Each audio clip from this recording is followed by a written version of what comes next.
Todavía no sé qué fue exactamente lo que escuché esa noche dentro de las cuevas de Zugarramurdi, pero sé que llevo meses sin poder entrar solo a ningún espacio cerrado y en silencio sin pensar en ello. Esta es la historia de lo que me pasó dentro de esas cuevas, en Navarra. Esto es Canal Oscuro. Trabajo como biólogo de campo, especializado en censos de fauna nocturna, sobre todo quirópteros. Hace unos meses me contrataron para hacer un conteo de población de murciélagos dentro de las cuevas de Zugarramurdi, en Navarra, antes de que empezara la temporada alta de visitas turísticas. Ese tipo de censo solo puede hacerse de noche, cuando los murciélagos salen a alimentarse y la cueva queda completamente vacía de gente. Nadie me avisó de nada especial, aunque el guarda que me dio acceso se quedó mirándome un segundo de más cuando le confirmé que entraría yo solo hasta el amanecer. Todo el mundo en España conoce, aunque sea de oídas, la historia de las cuevas de Zugarramurdi.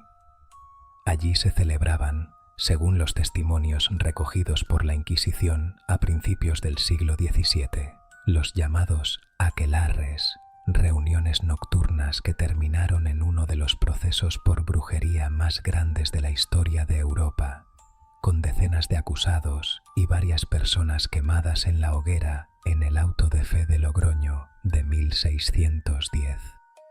Hoy la cueva es una atracción natural y turística, con su propia leyenda instalada en la cultura popular española.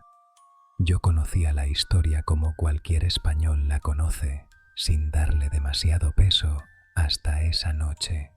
Llegué sobre las 10, cuando ya se había marchado el último grupo de visita guiada del día.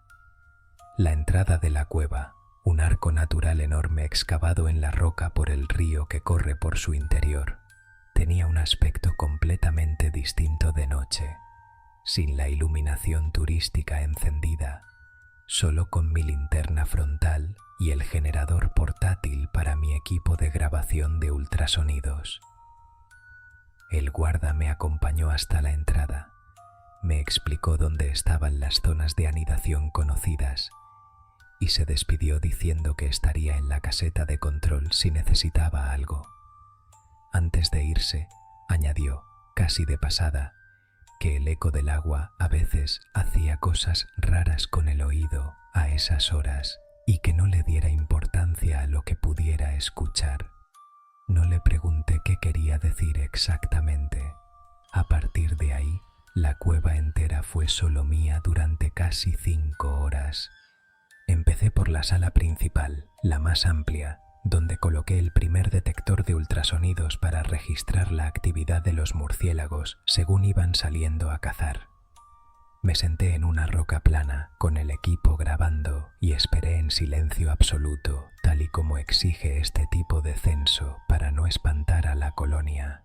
El sonido del agua corriendo por el fondo de la cueva era el único ruido constante, un murmullo bajo que después de un rato se volvía casi hipnótico.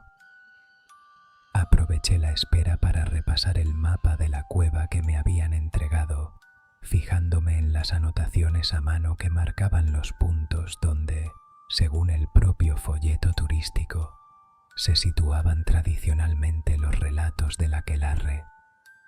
Me pareció curioso que incluso el material oficial para visitantes conservara con tanto detalle esa parte de la historia, como si el propio lugar no quisiera dejarla del todo atrás. Fue durante esa primera espera cuando escuché las voces por primera vez.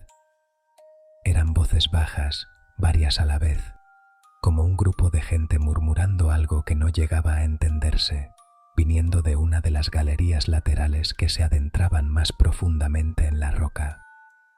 Pensé que sería algún grupo de espeleólogos o senderistas nocturnos que se hubiera colado sin permiso, algo que según me contó después, el guarda no era del todo raro en esa zona.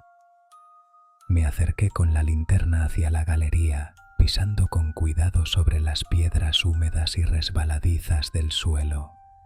cada vez más convencido de que iba a encontrarme con algún grupo de curiosos nocturnos a los que tendría que pedir que se fueran, pero no encontré a nadie, y las voces se cortaron de golpe en cuanto entré, dejando solo el eco de mis propios pasos resonando contra las paredes de roca.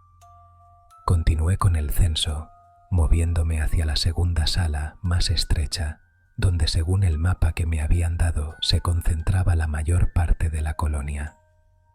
Coloqué el segundo detector y empecé a anotar en mi cuaderno de campo las primeras lecturas de actividad. El aire en esa sala era notablemente más frío que en la anterior, algo que atribuía a la profundidad y a la humedad natural de la roca. Mientras esperaba a que se estabilizaran las lecturas, dirigí la linterna hacia las paredes, fijándome en las formaciones de estalactitas que colgaban del techo, algunas de ellas con un tono ligeramente oscurecido que en su día debió deberse al humo de antorchas o hogueras, aunque no sabría decir con certeza de qué época.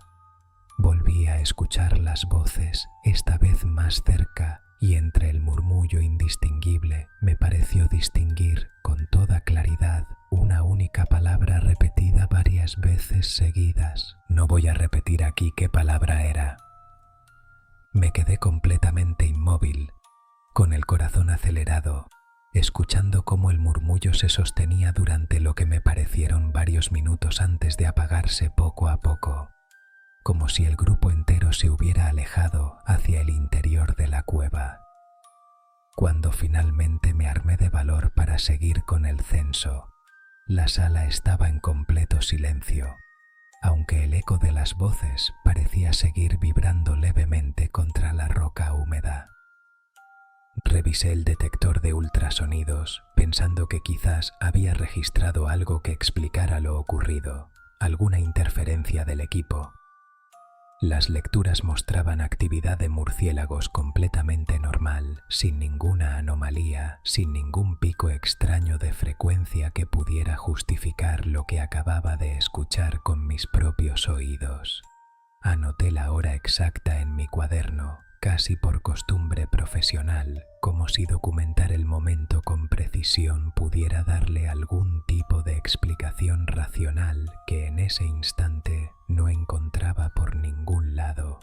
Decidí avanzar hacia la última sala del recorrido autorizado, la más profunda, guiándome por el sonido del agua y por el mapa que llevaba. El pasillo que conectaba ambas salas se estrechaba considerablemente, obligándome a agachar la cabeza en varios tramos, y el sonido de mis propias pisadas sobre la roca mojada parecía multiplicarse en un eco que no terminaba de coincidir del todo con el ritmo real de mis pasos. Fue allí, junto a una formación rocosa que el propio mapa señalaba con una nota sobre su relevancia histórica en los procesos de brujería, donde sentí con total claridad que no estaba solo. No vi nada, no escuché nada nuevo, pero la sensación de tener a alguien detrás de mí, observándome en silencio, era tan intensa que se me erizó la piel de los brazos. Me giré de golpe con la linterna en alto. No había nadie. Recogí el equipo con las manos temblando y decidí que ya tenía suficientes datos para el censo de esa noche. Salí hacia la entrada por el mismo camino y en el trayecto por la galería principal, junto a la formación donde había sentido esa presencia, volví a escuchar el murmullo de voces, esta vez detrás de mí, alejándose hacia el interior de la cueva, como si algo hubiera esperado a que me fuera para retomar lo que fuera que estuviera haciendo antes de que yo llegara. El guarda me preguntó qué me pasaba al verme la cara al salir. Le conté lo de las voces, esperando alguna explicación razonable sobre ecos del agua o corrientes de aire particulares de la cueva. Se quedó en silencio un momento y después me confirmó que no era la primera vez que alguien contaba algo parecido trabajando de noche allí dentro, aunque nunca antes había oído que alguien llegara a distinguir una palabra concreta entre el murmullo. Me contó, ya con más confianza, que él mismo evitaba desde hace años quedarse cerca de esa formación rocosa concreta pasada la medianoche, y que prefería esperar siempre en la caseta de control durante los censos nocturnos.